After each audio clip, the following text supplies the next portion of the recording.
안녕하세요. 오늘은 우리 모두의 일터와 직결된 아주 중요한 주제, 바로 그 산업재해 예방 시스템에 대해 깊이 파고들어 보겠습니다. 네, 안녕하세요. 핵심 자료는 안전보건 관리체계 구축 가이드북이고요.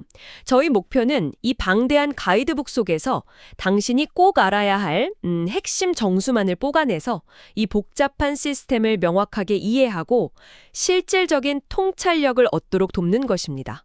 함께 그 핵심을 파헤쳐 볼까요? 네, 좋습니다. 특히 요즘 중대재해처벌법 있잖아요. 아, 네네. 그러니까 심각한 산업재해가 발생했을 때 경영 책임자에게 직접 책임을 묻는 법이죠.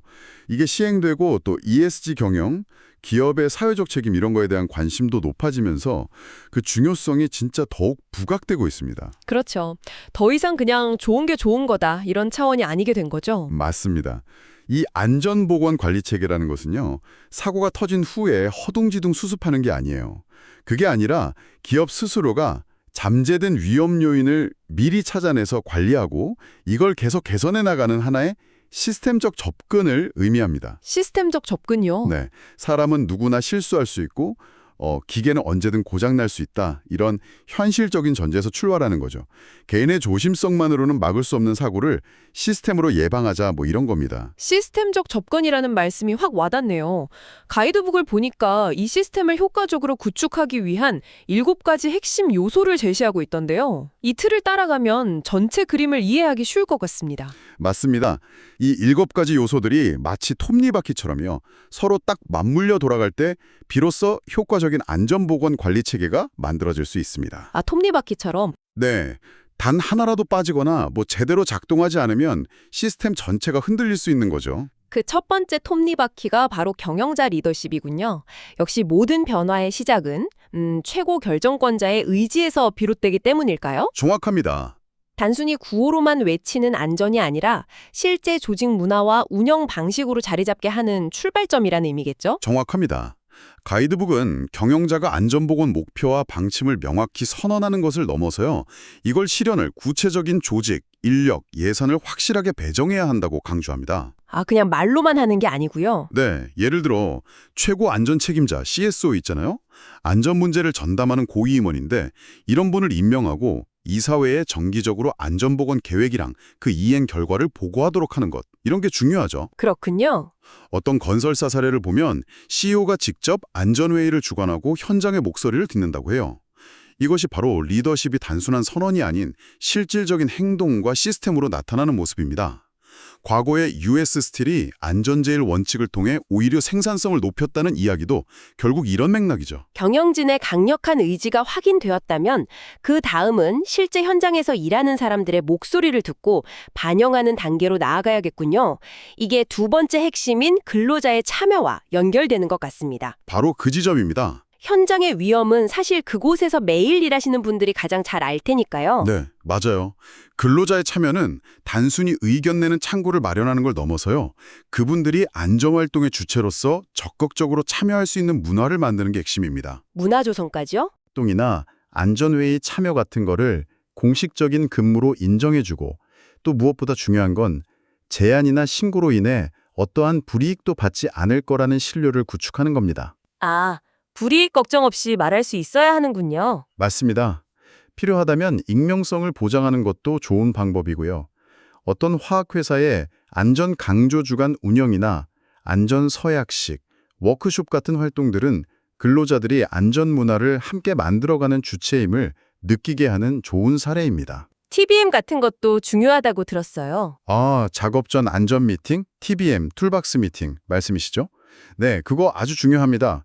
작업 시작 전에 짧게라도 위험 요인을 공유하고 대비하는 거잖아요. 활성화되어야 합니다. 리더십과 근로자 참여라는 두 축이 마련되면 이제 본격적으로 현장의 위험을 찾아 나설 차례군요. 세 번째 핵심 요소, 위험 요인 파악 단계인데요.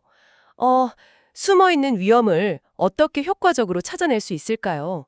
가이드북에서는 다양한 정보 활용을 강조하던데요. 네, 단순히 눈에 보이는 위험뿐 아니라 잠재된 위험까지 찾아내는 것이 중요합니다.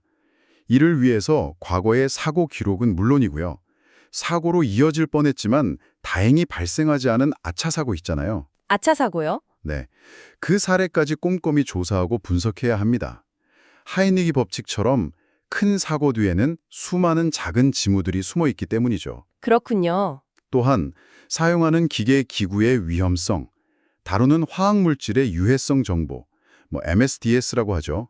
물질 안전 보건 자료, 네. 그리고 분진이나 소음 같은 작업 환경 측정 결과, 근골격계 부담 작업 여부 등 다양한 정보를 종합적으로 활용해야 합니다. 정보가 정말 많네요. 그렇죠. 때로는 어떤 제조업체 사례처럼 외부 전문가의 시각을 빌려서 우리 조직의 안전 시스템 자체의 문제점, 예를 들면 안전조직 위상이 낮다거나 전문 인력이 부족하다거나 필요한 안전장치가 미흡하다거나 이런 걸 진단하고 개선하는 과정 자체가 중요한 위험 요인 파악 활동이 될 수 있습니다. 그렇게 파악된 위험 요인들을 이제 어떻게 관리하느냐가 관건이겠네요. 네 번째, 위험 요인 제거, 대체 및 통제 단계입니다. 가이드북에서 제시하는 우선순위가 인상적이었습니다. 가장 좋은 건 아예 없애는 거고, 그렇죠. 제거. 그게 안 되면 덜 위험한 걸로 바꾸고 대체, 그것도 안 되면 기술적으로 막고 공학적 통제, 그래도 안 되면 절차로 관리하고 행정적 통제, 최후의 수단이 개인보호구 착용이라는 거죠. 맞습니다. 이 통제 우선순위, Hierarchy of Controls 개념, 이게 안전보건관리의 핵심 원칙 중 하나예요. 많은 현장에서 개인보호구 착용을 강조하지만 사실 이건 가장 마지막에 고려되어야 할 보안책입니다. 아, 최후의 수단이군요. 네. 예를 들어 소음이 심한 기계를 아예 저소음 기계로 교체하는 것, 제거 대체, 이게 훨씬 근본적인 해결책이죠. 뭐보다요? 작업 절차를 바꾸거나 행정적 통제, 귀마개를 착용, 개인보호구 하는 것보다요. 훨씬 근본적이네요. 그렇죠. 위험한 기계 주변에 방호 울타리를 설치하는 것, 공학적 통제도 마찬가지고요. 유해성이 높은 용제를 덜 유해한 물질로 바꾸는 것, 대체. 정비 청소 작업 시 다른 사람이 기계를 못 만지게 잠금 장치랑 꼬리표 부착하는 로토, 락아웃, 태그아웃 절차 도입하는 것, 행정적 통제 등이 모두 이 우선순위에 따른 조치입니다.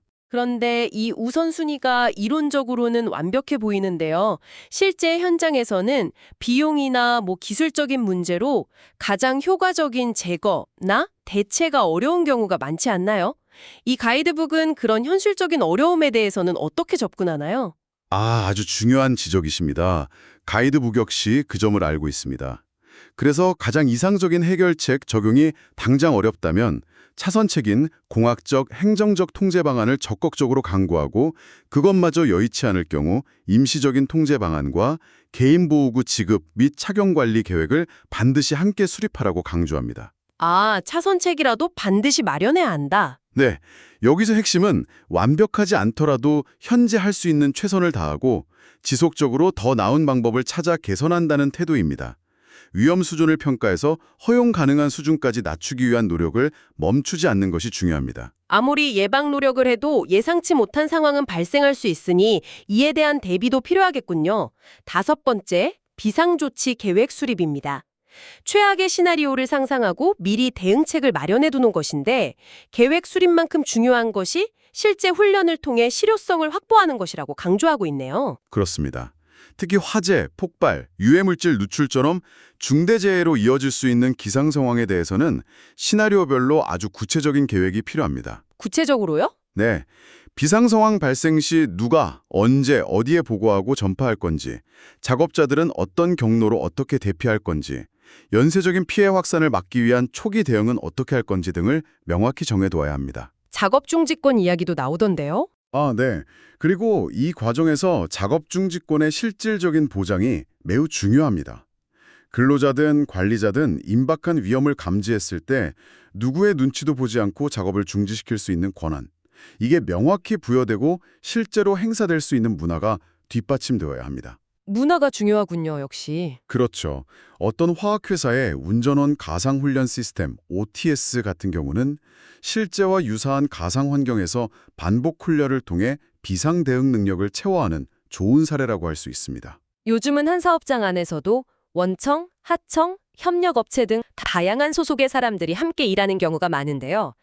여섯 번째 요소인 도급, 용역, 위탁 시 안전보건 확보가 바로 이 문제를 다루는군요. 네, 맞습니다. 우리 회사 직원뿐만 아니라 함께 일하는 모든 사람의 안전까지 책임져야 한다는 의미로 이해됩니다. 네, 이 부분이 앞서 언급한 중대재해처벌법과 맞물려서 더욱 중요해졌습니다.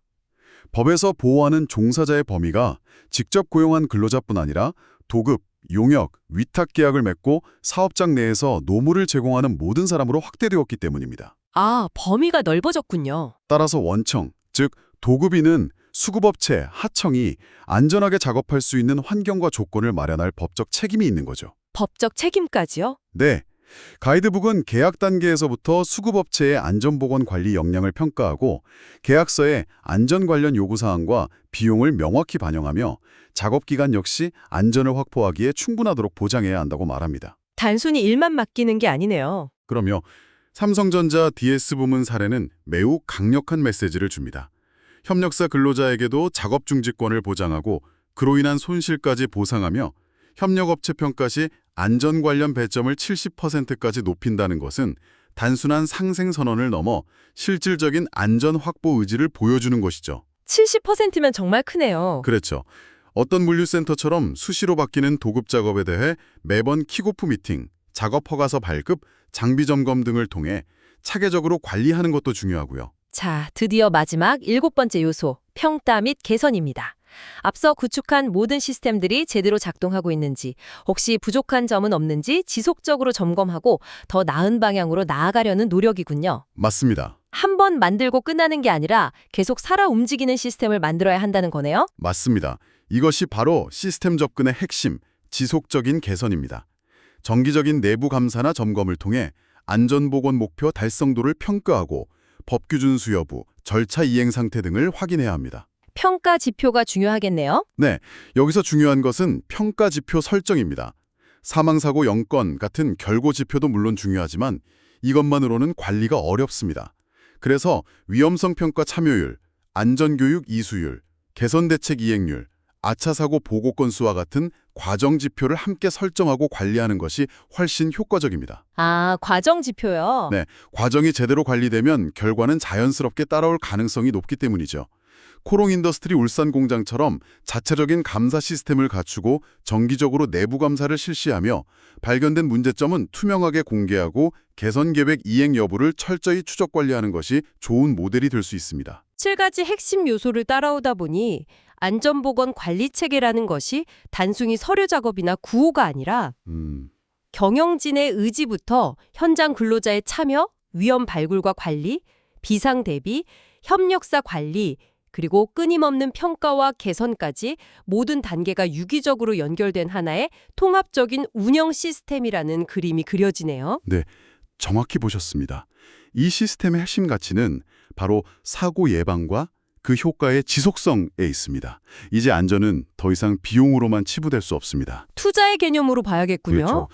유럽연합 산업안전보건청 EUSHA의 연구에서도 확인되었듯 안전에 대한 투자는 장기적으로 기업의 생산성 향상과 경쟁력 강화로 이어지는 필수적인 투자입니다. 또한 안전하게 일할 권리는 우리 헌법이 보장하는 기본적인 권리이고요. 네, 산업안전보건법과 중대재해처벌법 등 관련 법규를 통해 기업이 반드시 이행해야 할 법적 의무입니다. 나아가 ESG 경영 관점에서도 안전은 기업이 가장 기본적으로 책임져야 할 사회적 가치에 해당하고요. 정말 중요하네요. 네. 가이드북 서두에 인용된 통계지만 2020년 한 해에만 우리나라에서 산업재해로 2,062명이 목숨을 잃었고 그로 인한 경제적 손실 추정액이 약 30조 원에 달했다는 사실. 이건 이 시스템 구축의 중요성을 다시 한번 일깨워줍니다. 30조 원요? 엄청나네요. 네.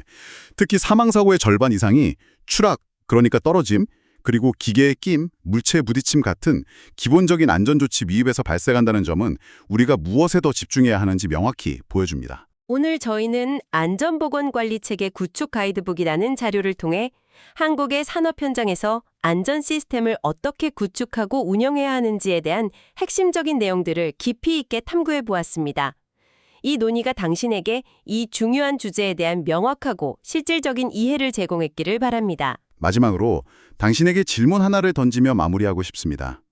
이 가이드북은 대기업뿐 아니라 자원이 제한적인 소규모 사업장에서도 즉시 실천할 수 있는 조치들을 제안하고 있습니다. 소규모 사업장이요? 네. 예를 들어 작업 시작 전 5분 안전 미팅, TBM을 꾸준히 실시하거나 아차 사고라도 부담 없이 보고하고 공유하는 시스템을 만드는 것 같은 작은 노력들이죠. 네, 작은 노력들. 만약 당신이 속한 조직이나 혹은 당신이 잘 아는 어떤 사업장에 이 원칙들을 적용한다고 상상해 본다면 그 환경 속에서 가장 적은 자원으로 가장 큰 안전 개선 효과를 가져올 수 있는 단 하나의 작은 변화는 무엇일까요? 생각해 볼 문제네요. 더 나아가 그렇게 안전을 중시하는 문화를 만드는 것이 단순히 사고를 줄이는 직접적인 효과를 넘어서 조직 내 소통 방식, 업무 효율성, 구성원 간의 신뢰 같은 다른 영역에는 또 어떤 긍정적인 파급 효과를 가져올 수 있을지 한번 생각해 보시면 좋겠습니다. 네, 아주 좋은 질문인 것 같습니다. 오늘 저희와 함께 해주셔서 감사합니다.